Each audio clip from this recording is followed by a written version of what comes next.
It's Miss Emily. So today is our story time. I got 3 really fun books to read to you. One I don't know, I haven't read yet, and 2 of my favorite books. So we'll see in a minute.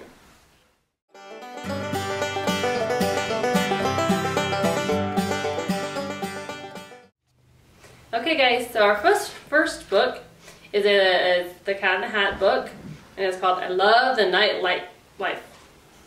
Nightlife. Alright. Here we go, cried the cat. Stay awake, hold on tight. We're off to find critters who stay up all night. Tonight's not for sleeping, there's so much to do.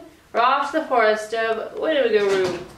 I lost a hat here, I flew off my hat. I'm sorry, Nick. Now let's get back to bed. I'm sleepy, said Sally. Is there any way we can look for your hat during the day? There's the moon. And some stars. Tonight, said the cat, we'll meet animals who hear, smell, and see better than you and I do. None of the animals at night time they prowl. Suddenly they hear the newt hoot of an owl. Who are you? asked Owl. And why are you here at one of the darkest nights of the year? I lost my hat, said the cat. Here last night. It's tall and it's red and has 2 stripes of white. I'm afraid, said the owl, though my eyesight is keen, your lost hat is one thing that I have not seen. Good night, said the owl. It's time to take flight, or take wing. It's so dark, said Sally. I just can't see a thing. There goes the owl. There's the moon again. The cat cried, Owl goggles. You see each a pair. With them we'll be able to see everywhere. I'm looking, said Nick, but I don't see a hat. Hey, I see something. It looks like a bat.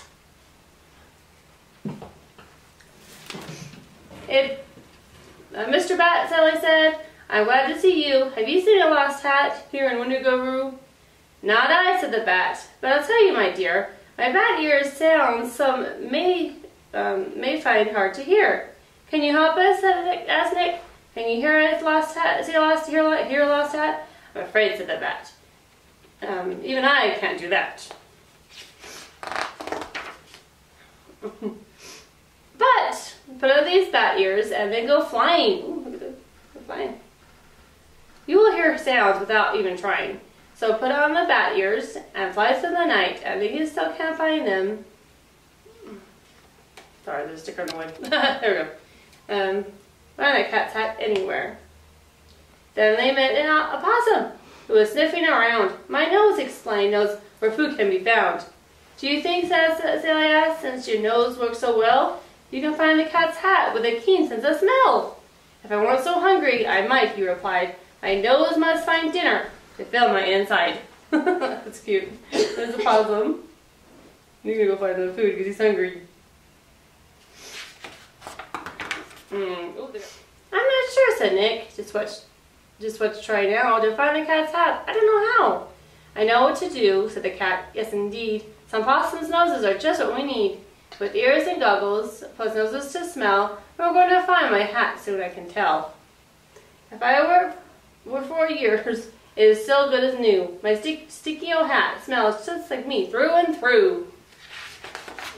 I found it, Nick shouted, although it is night. I smell a red hat with 2 stripes that are white.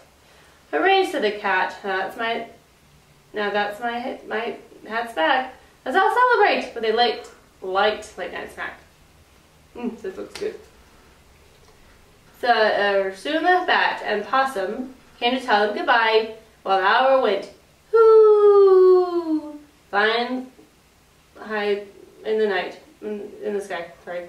It's morning, said the cat. Soon we'll keep them sleep all day through, but I have a feeling you'll be asleep too.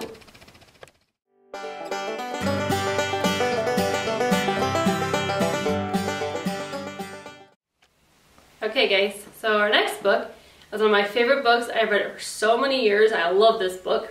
It is called The Monster at the End of the Book. starring lovable Fred Old Grover. Then it says down here, hello everybody. This book is by John Stone.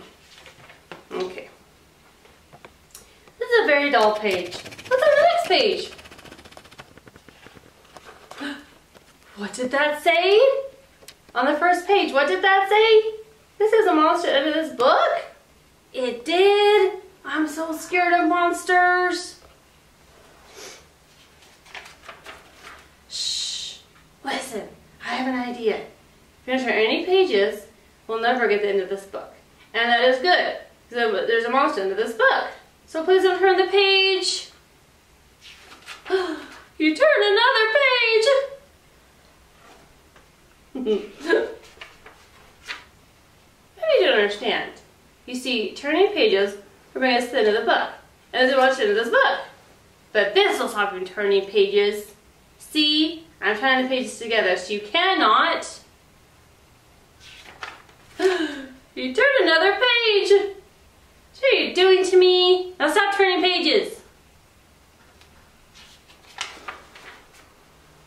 There. I go over and nail on this page to the next. So you will not be able to turn it. You'll not get any closer to the monster end of this book. You know the nails and hammer you got, you nail the page together.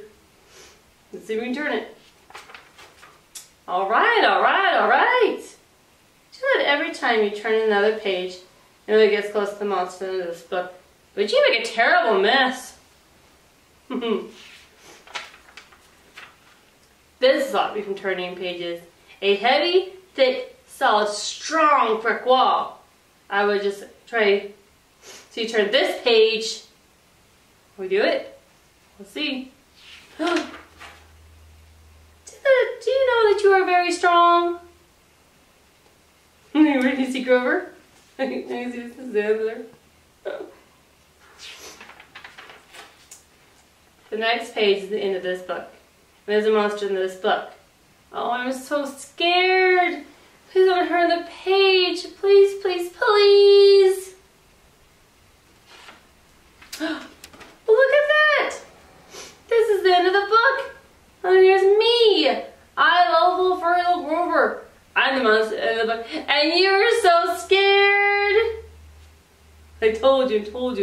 Nothing to be afraid of. I'm so embarrassed.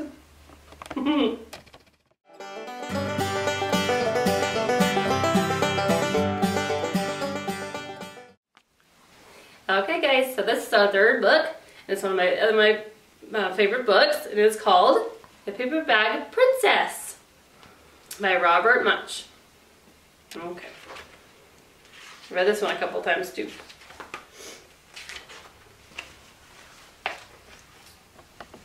Okay. Elizabeth was a beautiful princess. She lived in a castle, had expensive princess clothes. She was going to marry a prince named Ronald. There's Ronald. Unfortunately, a dragon smashed her castle, burned off her clothes with his fiery breath, and carried off Prince Ronald. There he goes. There he goes. Elizabeth decided to chase the dragon and get Ronald back. She looked everywhere for something to wear, but the only thing that she could find that was not burned was a paper bag. So she put on the paper bag and followed the dragon. He was easy to follow because he left a trail of burned forest and horse bones. The trail. She did bad. Finally, Elizabeth came to a cave with a huge door, a huge knocker on it.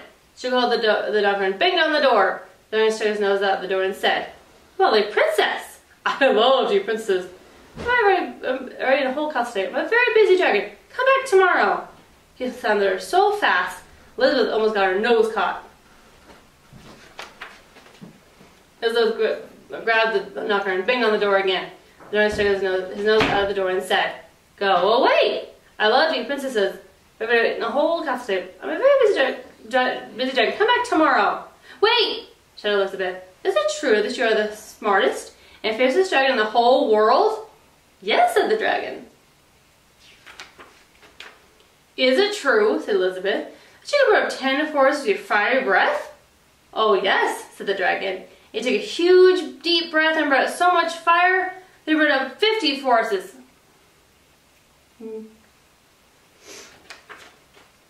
Fantastic, said Elizabeth, and the dragon took